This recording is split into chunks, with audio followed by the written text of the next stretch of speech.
तो hello viewers, कैसे हैं आप सभी लोग। मैं डॉक्टर पवन ओबराय देखिए आप सभी का स्वागत करता हूं एक बार फिर से अपने YouTube channel study with doctor Pawan Oberoi पर।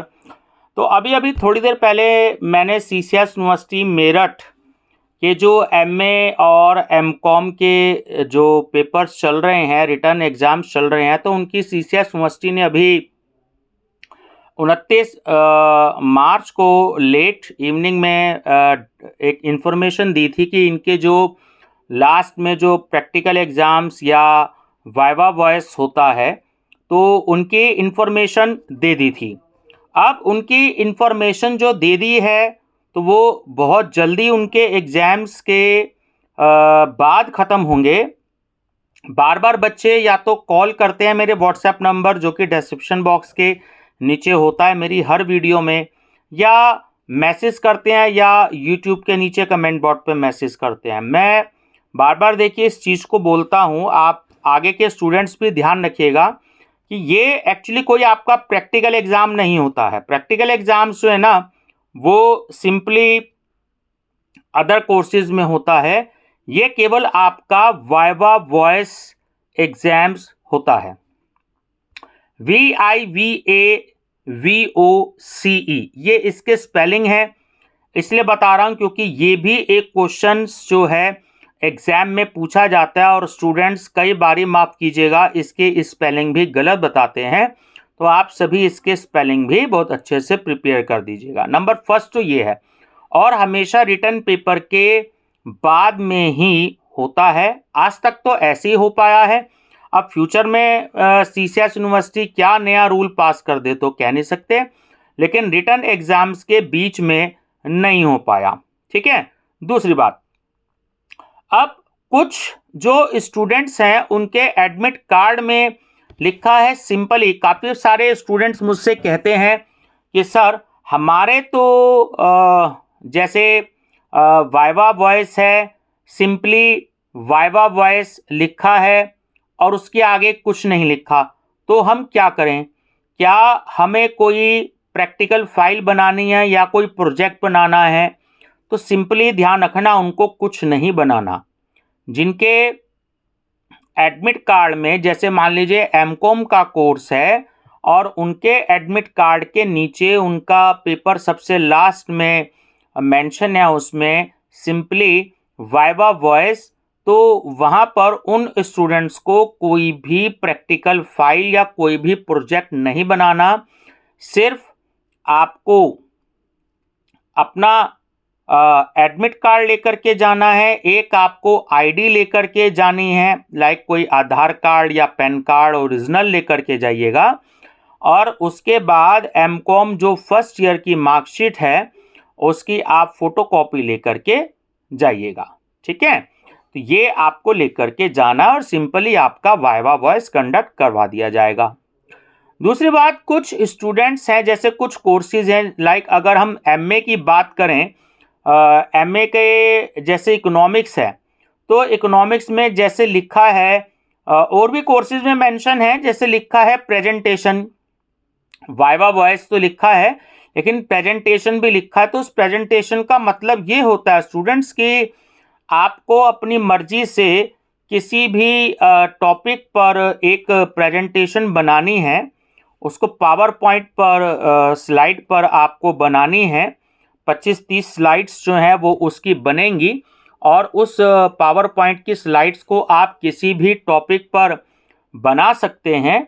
और उस टॉपिक को आप सपोज कीजिए कि आपने म्यूचुअल फंड या शेयर मार्केट ले लिया, ठीक है, या स्टॉक एक्सचेंज का टॉपिक ले लिया। ये कॉमर्स का भी है और इकोनॉमिक्स का भी है। तो स्टॉक एक्सचेंज का आपने टॉपिक ले लिया और इस स्टॉक एक्सचेंज पर आपने जो टॉपिक लिया, उस स्टॉक एक्सचेंज पर आपने 25-30 स्लाइड बनाई, अच्छी सी डिज़ाइन करा दिया और अपनी पेन ड्राइव में ले गए, और आपके वहाँ पर जिस भी किसी कॉलेज में आपका सेंटर होगा वहाँ पर आप गए और आपने अपनी प्रेजेंटेशन दे दी। जब आपका रोल नंबर आएगा, आपने अपनी वहाँ पर जो भी कोई कंप्यूटर या लैपटॉप वहाँ पर होगा एग्जामिनर के सामने, बस सिंपली अपनी पेन ड्राइव लगाई और पेन ड्राइव के आगे आपने वहाँ पर प्रेजेंटेशन की, और उस प्रेजेंटेशन को आप अपना टीचर्स को एक्सप्लेन कर सकते हैं। इस बात का आपको ध्यान रखना है। कोई भी टॉपिक ले सकते हैं जो आपके कोर्स से रिलेटेड हो। मैंने इकोनॉमिक्स का एग्जांपल लिया है, तो आप इकोनॉमिक्स से रिलेटेड ले सकते हैं। सोशियोलॉजी का कोई टॉपिक है, जैसे एक सब्जेक्ट है एमए में, सोशियोलॉजी में है कि सोशियोलॉजी फॉर एनवायरमेंटल, तो आप सोशियोलॉजी फॉर एनवायरमेंट में आप कोई अच्छा सा टॉपिक ले सकते हैं। इंडिया एंड द वर्ल्ड एक सब्जेक्ट है एमए में, पॉलिटिकल साइंस में कंपलसरी है, तो इंडिया एंड द वर्ल्ड बहुत अच्छा पेपर है, तो इसमें आप कोई टॉपिक ले सकते हैं। सार्क का टॉपिक ले सकते हैं, उसमें कोई पावर पॉइंट आप उसमें WTO, गेट, आप लिबरलाइजेशन, प्राइवेटाइजेशन, ग्लोबलाइजेशन, जिसे हम LPG 1991 जो है इसके नाम से भी जानते हैं, तो आप बना सकते हैं। तो इसमें आप 20-25 अच्छी सी आप स्लाइड्स बना दीजिएगा और उसको एग्जामिनर के सामने आप प्रेजेंट कर सकते हैं। ठीक है, ये तो थोड़ी सी इन्फॉर्मेशन हो गई आपकी स्लाइड्स के बारे में।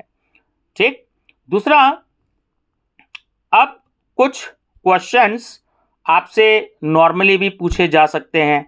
जो आपने 7 पेपर पढ़े या 6 पेपर पढ़े किसी टॉपिक में, या जैसे एमए एजुकेशन में 4 ही पेपर हैं, तो कुछ आपके सब्जेक्ट से रिलेटेड आपसे क्वेश्चंस भी पूछे जा सकते हैं। जैसे अगर मैं नॉर्मली बात करूं, अगर एमए एजुकेशन की बात करूं, तो यूजीसी के जो चेयरमैन हैं उनसे उनका नाम पूछ सकता है, यूजीसी इस्टेब्लिश कब हुई, उनका ईयर हुआ, वो नाम पूछ सकता है ना। इग्नू का जो चैनल है वो पूछा जा सकता है। उसके बाद जो है आपका जो इनसे एजुकेशन से रिलेटेड जो भी कोई संस्थाएं काम करती हैं, NCTE से रिलेटेड पूरा नाम पूछा जा सकता है, उनका मार्केट में क्या फंक्शन है, क्या रोल है, क्या इम्पोर्टेंस है, वो पूछा जा सकता है। तो काफ़ी सारी चीज़ें हैं ये एजुकेशन से रिलेटेड हैं।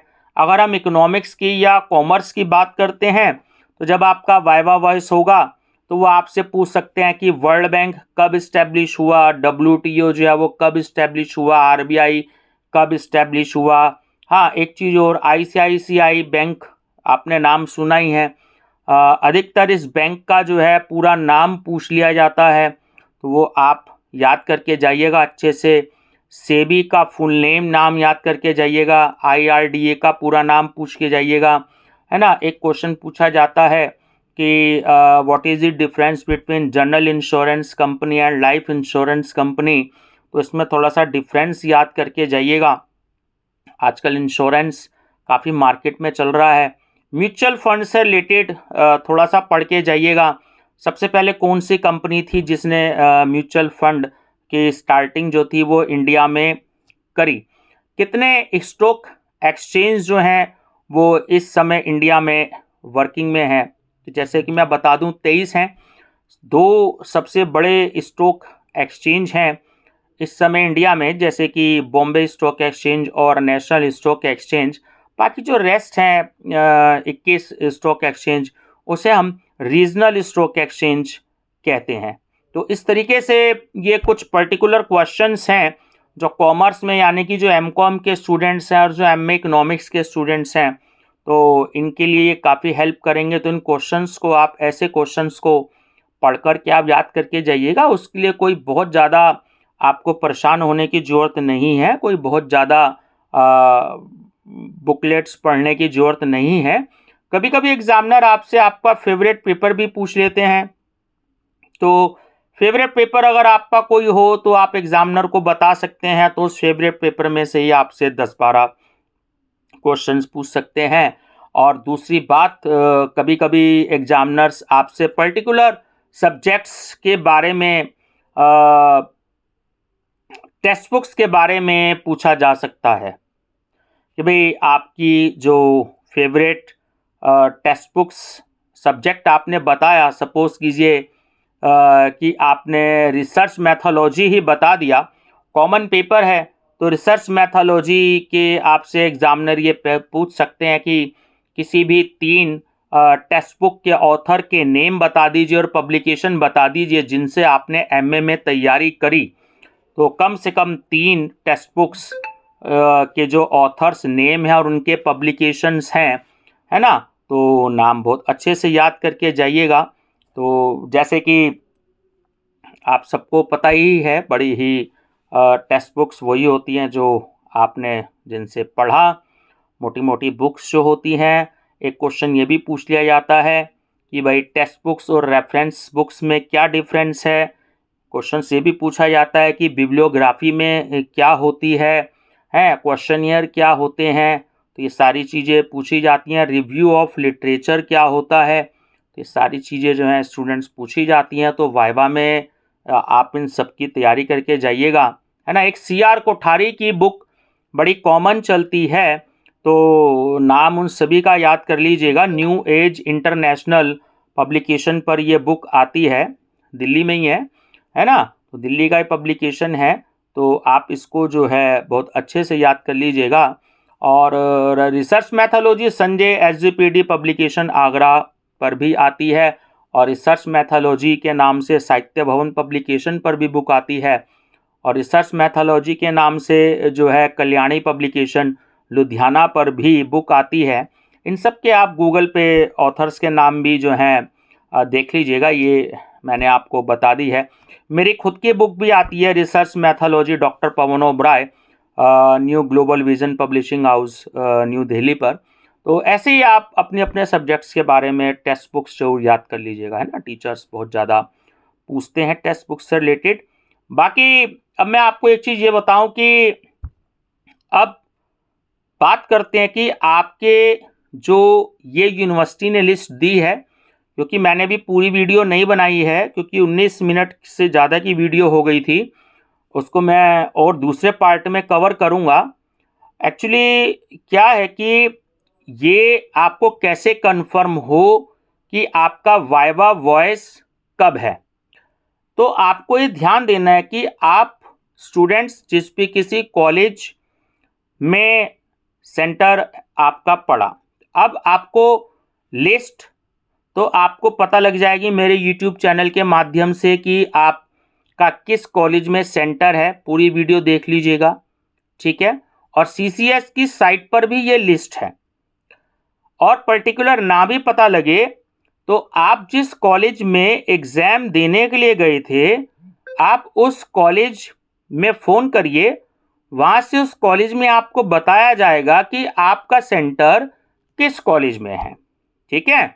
तो उस कॉलेज को सपोज कीजिए मेरठ कॉलेज बताया गया। अब देखिए मेरठ कॉलेज तो सरकारी कॉलेज है, अब फ़ोन पे तो काम नहीं होने के हैं, है ना। सरकारी कॉलेज में तो ऐसा नहीं है ना कि आपने फ़ोन मिलाया सुबह सुबह 9 बजे या 8 बजे और आप कहें कि मैं दिल्ली में हूँ, जॉब करता हूँ, तो मैं नहीं आ सकता। तो ये तो आपको ही प्रयास करना पड़ेगा। आप DN कॉलेज में सेंटर पड़ा, आपका जो है सपोज कीजिए मेरठ में RG कॉलेज में सेंटर पड़ा, प्रयास ज़रूर करिएगा, फ़ोन ज़रूर कर लीजिएगा। सुबह कॉलेज में 10 बजे से लेके 2 बजे तक या 3 बजे के बीच में फ़ोन कीजिएगा। अगर वहाँ से आपको प्रायर इन्फॉर्मेशन मिल जाती है स्टूडेंट्स कि आपके उस डेट का वाइवा कब है, तो अगर इन्फॉर्मेशन मिल जाती है तो बहुत अच्छी बात है। बट सरकारी कॉलेजेस में इन्फॉर्मेशन का मिलना बहुत ही मुश्किल होता है। तो आपका अगर कोई भी जानकार हो तो आप अपने उस किसी भी जानकार को, फ्रेंड्स को, रिलेटिव को भेज के वहाँ से पता लगवा सकते हैं, ठीक है। किसी भी यूट्यूब चैनल पर बार बार मैसेज देने का कोई फ़ायदा नहीं है, क्योंकि किसी भी यूट्यूब चैनल को ये नहीं पता होता कि मेरठ कॉलेज को अगर हिस्ट्री का वाइवा देना है तो वो कौन से दिन और कौन से टाइम पर रखेगा। हिंदी का वाइवा रखना है तो हिंदी का डिपार्टमेंट अलग है, हिस्ट्री का डिपार्टमेंट अलग है, कॉमर्स का डिपार्टमेंट अलग है, मैथ्स का डिपार्टमेंट अलग है। हर एक डिपार्टमेंट अलग अलग होते हैं सरकारी कॉलेजेस में। तो कौन सा डिपार्टमेंट कौन से टाइम पर कौन से दिन में वाइवा रखवाएगा, तो ये हर डिपार्टमेंट की अपनी अपनी स्टूडेंट्स इच्छा होती है। तो आप अपने किसी भी फ्रेंड्स को या किसी भी रिलेटिव्स को भेजकर वहाँ जो भी कोई इंफॉर्मेशन बोर्ड लगा होता है वहाँ से आप पता करें या उस पर्टिकुलर डिपार्टमेंट से पता करें, ठीक है, आपको वहाँ से पता लग जाएगा। बार बार किसी भी यूट्यूब चैनल पे मैसेज करने का कोई भी फ़ायदा नहीं होगा, ठीक है। गलत इन्फॉर्मेशन मिलने के कारण अगर आपका एग्ज़ाम छूटता है तो उसकी जिम्मेदारी आपकी खुद की होगी। मैं हमेशा यही बात बच्चों से शेयर करता हूँ, इस साल फिर इस बात को शेयर करूँगा कि थोड़ी सी परेशानी होगी। अगर आप मेरठ से बाहर रहते हैं, अगर आपका मेरठ में वाइवा है और अगर आप मेरठ के बाहर रहते हैं तो किसी को भेजिए, अपने किसी फ्रेंड सर्कल को जो है आप कह सकते हैं। और मेरठ में रहते हैं या मुजफ्फरनगर में वाइवा है तो आप मुजफ्फरनगर में रहते हैं तो वहाँ के कॉलेज में जाइए, आपको इन्फॉर्मेशन पता लग जाएगी आपके वाइवा की, ताकि आपको समय से वाइवा जो है आपका हो जाए। क्योंकि अगर आपका वाइवा छूट गया तो आप एब्सेंट हो जाएंगे और उसके बाद यूनिवर्सिटी में आपको चक्कर काटने पड़ेंगे। उसके बाद आपको एक्स्ट्रा फीस पे करनी पड़ेगी 1500। फिर पर्टिकुलर यूनिवर्सिटी उस एक या दो कॉलेजेस में आपको भेज देगी जहां पर वाइवा नहीं हुआ है। और हो सकता है कि आप मेरठ रहते हो और आपको जो है सहारनपुर जाना पड़े, हो सकता है आप मेरठ रहते हो तो आपको नोएडा जाना पड़े, तो इतनी दूर भी आपको आना जाना पड़ेगा तो आप परेशान होंगे। तो इसलिए ये आप खुद ही अपने माध्यम से उन कॉलेजेस के बारे में पता लगाएं कि वो डिपार्टमेंट वाइवा कब करवाएंगे। होगा आपके रिटर्न एग्जामिनेशन के बाद में ही। तो वीडियो को जल्द से जल्द शेयर कीजिएगा और अपने दोस्तों को भी ये इन्फॉर्मेशन सारी बता दीजिएगा। CCS university examination date sheet के नाम से मैंने प्लेलिस्ट बना रखी है, तो उस प्लेलिस्ट को जो है आप देखिएगा, सारी इन्फॉर्मेशन उसमें होती है। ये सारी वीडियोस उसमें मैं ऐड कर देता हूँ। Best of luck, thank you.